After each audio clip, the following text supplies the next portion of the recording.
Delhi liquor policy కేసులో MLC కవిత bail పిటిషన్పై ఇవాళ రౌజ్ అవెన్యూ కోర్టులో విచారణ జరగనుంది. ఈడీ, సిబిఐ కేసుల్లో బెయిల్ కోసం కోర్టును ఆశ్రయించిన కవిత పిటిషన్లపై జడ్జి కావేరి భవేజా విచారణ చేపట్టనున్నారు. ప్రస్తుతం ఈడీ, సిబిఐ కేసుల్లో జ్యుడిషియల్ రిమాండ్లో ఉన్న కవితను మార్చి 15న ఈడీ అరెస్ట్ చేయగా ఏప్రిల్ 11న తిహార్ జైల్లో సిబిఐ అదుపులోకి తీసుకుంది. ఇదే అంశానికి సంబంధించి మరింత సమాచారం అందించడానికి మా ప్రతినిధి వెంకటేష్ అందుబాటులో ఉన్నారు. వెంకటేష్, ఎలాంటి గ్రౌండ్స్ కింద బెయిల్ కోరుతున్నారు? ఒకవేళ రిజల్ట్ నెగిటివ్గా వస్తే ఎమ్మెల్సీ కవిత నెక్స్ట్ స్టెప్ ఎలా ఉండబోతోంది?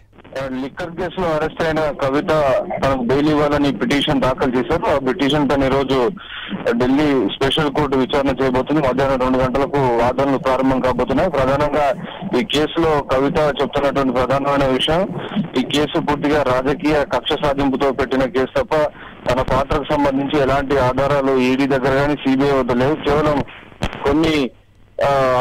కొంతమంది వ్యక్తులు ఇచ్చినటువంటి స్టేట్మెంట్స్ ఆధారం చేసుకుని తనని కేసులో ఇరికించారని ఆమె ప్రధానంగా ఆరోపిస్తున్నారు. ఇది బీజేపీ కేసు తప్ప మరొకటి కాదనేటువంటి విమర్శలు ఆమె చేస్తున్నటువంటి పరిస్థితి. ఇంకోవైపు ఇటు ఈడీ గానీ సిబిఐ గానీ ఈ 2 సంస్థలు మాత్రం ఒకవేళ కవితను కనుక ముందుగానే బయటికి వదిలితే, బెయిల్ కనుక వదిలితే డెఫినెట్ గా ఆమె సాక్ష్యాలను ప్రభావితం చేసే అవకాశం ఉంది, సాక్షులను బెదిరించే అవకాశం ఉందని ప్రధానంగా ఈడీ, సిబిఐ వాదన చేస్తున్న నేపథ్యంలో ఈ రోజు మధ్యాహ్నం నుంచి వాదనలు ప్రారంభం కాబోతున్నాయి. సో కోర్టు ఎలా నిర్ణయం తీసుకుంటుందని మనం వేచి చూడాలి. రైట్ వెంకటేష్.